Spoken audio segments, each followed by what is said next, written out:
జయచంద్ర.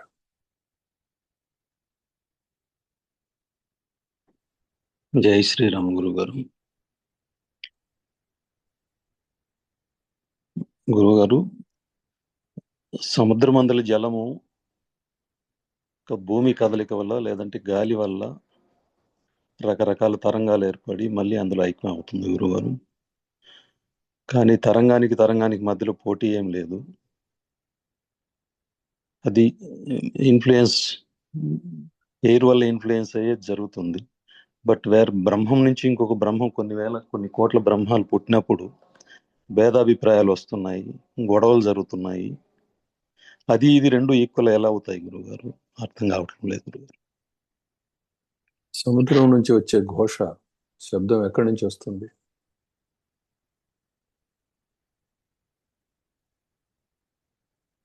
ఎక్కడి నుంచి వస్తుంది గురుగారు? రెండు చేతులు కలవకుండా చప్పట్లు వస్తాయా? శబ్దం వినిపించదు కదా. అవును. తరంగాలు దేనికి దానికే వచ్చి వెళ్ళిపోతున్నాయి అన్నట్లుగా అక్కడ కనిపిస్తున్న ఒకదానితోటి సంఘర్షణ అవుతుంది. ఆ తరంగ సంఘర్ష శబ్దమే మనం వినిపడే సముద్ర ఘోష. ఇక సముద్రం అనేది ఇక్కడ పోలికయే తప్ప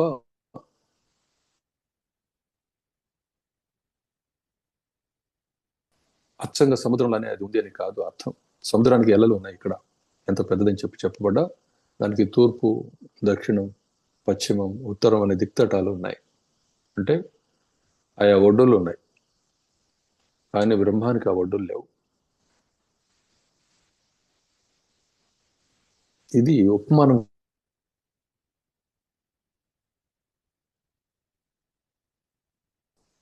జలము తరంగం అనేది కాకపోతే సువర్ణము ఆభరణం, లేకపోతే లోహము ఆభరణం అనేది తీసుకున్నా సరే అక్కడ ఉన్నది ఆ లోహమే కదా. ఆభరణం అనేది మనం అనేక విధాలుగా అదే లోహాన్ని చేతికి వాడుకునేటప్పుడు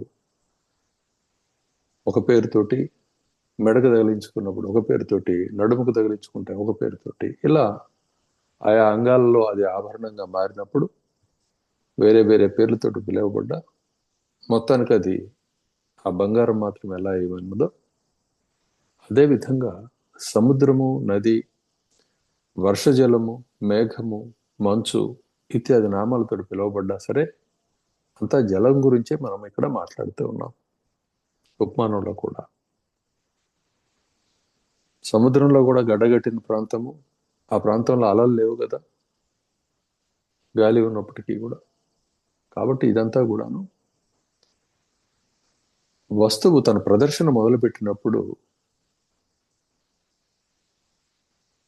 కలిగే అనుభూతి గురించి మనం మాట్లాడుతూ దాని గురించి అర్థం చేసుకోవడానికి ఈ అనుభూతుల నుంచే మనం ఉపమానాలను గ్రహిస్తూ ఉన్నాం అన్నమాట. మరొక దారి లేదు.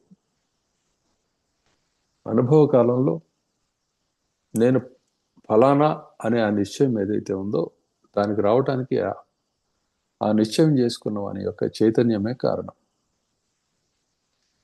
చైతన్యం లేనిది అహంభావంతో వర్తిస్తున్నట్లుగా మనం ఇక్కడ చెప్పుకోలేం కదా. కాబట్టి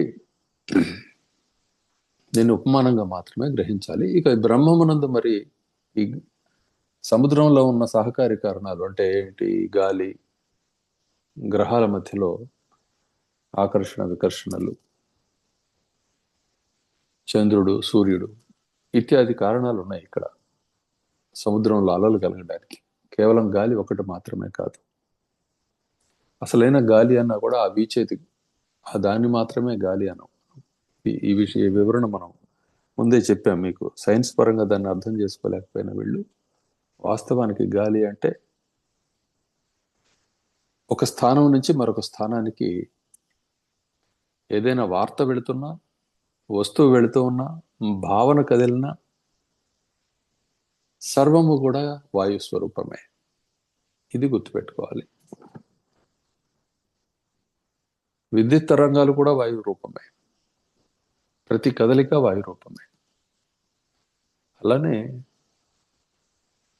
అయస్కాంత తరంగాలు కూడా వాయు రూపమే. వాయువు శక్తిమంతుడని చెప్పి వింటున్నాం కదా, అది శక్తి స్వరూపం. సరే, ఆ టాపిక్, ఆ విషయం అట్లా ఉంచితే ఇప్పుడు మనం చెప్పుకుంటున్న దీంట్లో అది కుండగా కనిపించినా, మట్టిగా కనిపించినా, గోడగా కనిపించినా, ఇంటి ఇల్లులాగా కనిపించినా, ఒక బొమ్మలాగా కనిపించినా, ఒక ఆసనంలాగా కనిపించినా, మొత్తం మట్టే. అదే విధంగా జడంగా కనిపించిన, చేతనవంతంగా జీవుడుగా జీవవంతంగా కనిపించిన, దాని యందు నానా ప్రయత్నాలు కనిపించిన, ఆ ప్రయత్నాల ఫలాలు మరొక విధంగా మనకు కనిపిస్తున్న సర్వము కూడాను కేవల చైతన్యమే. ఇది గ్రహించబడవలసిన విషయం. ఇక్కడ సహకారి కారణాలు ఏమిటి అంటే, తొటతొలిగా చిదత్వము అహం రచన, లేకపోతే తోడుగు ఆసక్తి అనే దీనిని ఎప్పుడైతే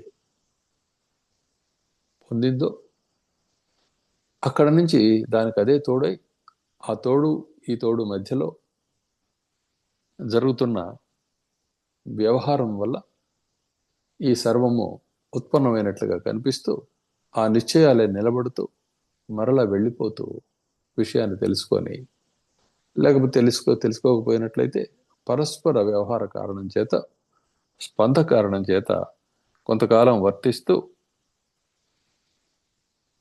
బాల్య యవన వృద్ధాప్య అవస్థల్ని అనుభవిస్తూ, రోగాలను అనుభవిస్తూ, శిథిలత్వాన్ని పొంది మరలా క్రొత్త రూపాన్ని తన ఆలోచన ద్వారానే అది పొందుతూ ఉన్నది.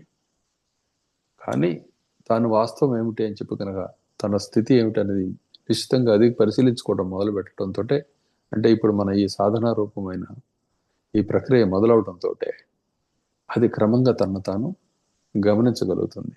తనను తాను ఎప్పుడైతే గమనించిందో తాను తప్ప అన్యమైంది లేదని, తన స్వరూపమే ఎన్నిటిగా వర్తిస్తూ ఉన్నదని, తన ప్రయత్నం అనే భ్రాంతి వల్లనే ఈ అనుభవం అంతా కలుగుతున్నది. కానీ ఈ అనుభవం ఆత్మానుభవం కాక అన్యానుభవం కాదు. అన్యత్వం అనేది నా అనుమతి చేత లభిస్తూ ఉన్న జగత్తు అనే విషయం అది గుర్తించి, జగత్తుకు ఆత్మకు అభిన్నత్వాన్ని, అభేదత్వాన్ని ఎప్పుడైతే అది దర్శించిందో, అప్పుడు అది మహాసముద్రంలాగా కళవెళ్ళపడుతున్న శాంతి సముద్రమే అవుతుంది. ఇది విషయం.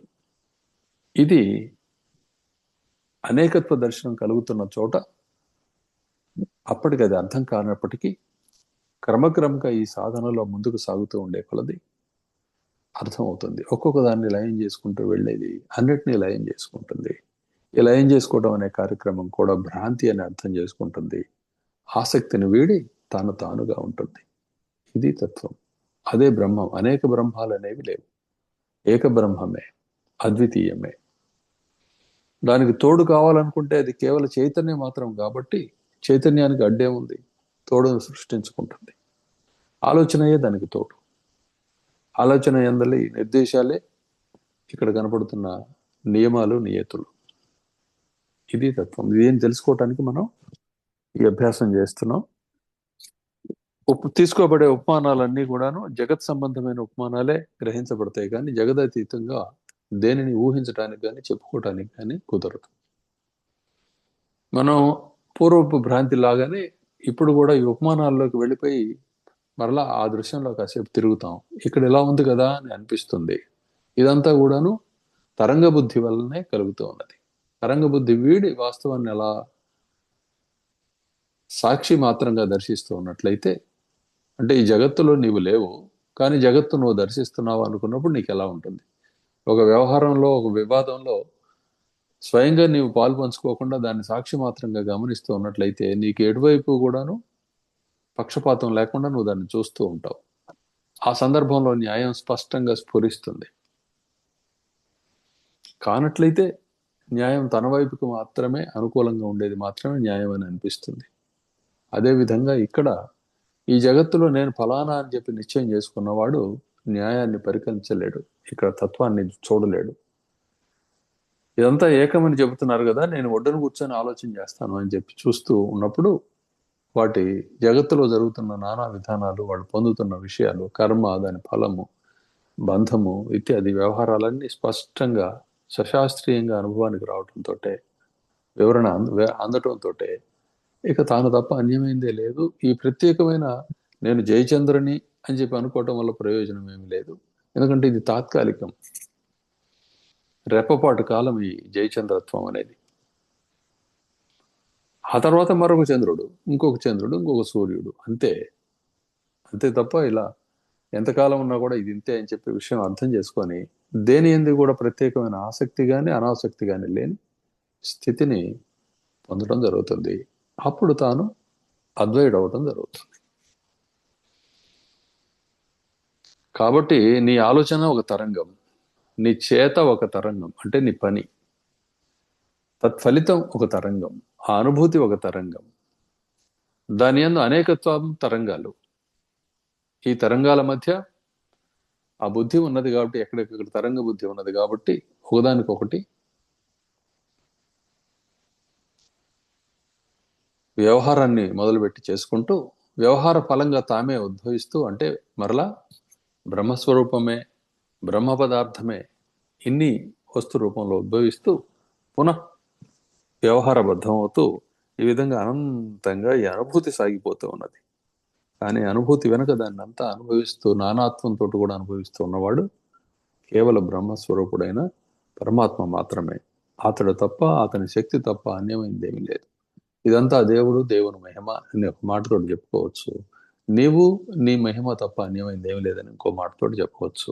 ఆ మాట గురువు శిష్యుడు అనే ఈ బోధ సాగుతూ ఉన్నంతసేపు, ఈ పని, ఈ ప్రక్రియ, ఈ పదవులు ఉన్నంతసేపు ఉండి చివరికి గురువు ఎటువంటి జ్ఞానాన్ని ధారణ చేసి ఉన్నాడో ఆ జ్ఞానాన్ని శిష్యుడు కూడా పూర్ణంగా పొందగలిగాడు అనుకున్నప్పుడు గురువు నోటి నుండి ఇక సర్వబంధ విముక్త స్వరూపమైన తత్వమసి అనే మాట వినబడుతుంది. అంటే అదే నీవు అని, అది నీవే అని, తదేవ త్వమేవ తదసి, తదేవ త్వమసి అని ఈ మాటల ద్వారా అది 4 రకాలుగా అది చెప్పడం జరుగుతుంది. చెప్పడం అవడంతో పని పూర్తవుతుంది. ఇంకప్పుడు గురు శిష్య బంధం అనేది కూడా లేదు.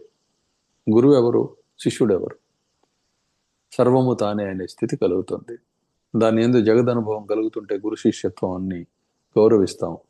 జగదనుభవానికి అతీతమైన తనలో తాను ప్రవేశించి ఉంటే ఇంకా అక్కడ మాటలకు తావులేదు. తాను మాత్రమే ఉన్నాడు, నిర్భయత్వం. ఇది తత్వం.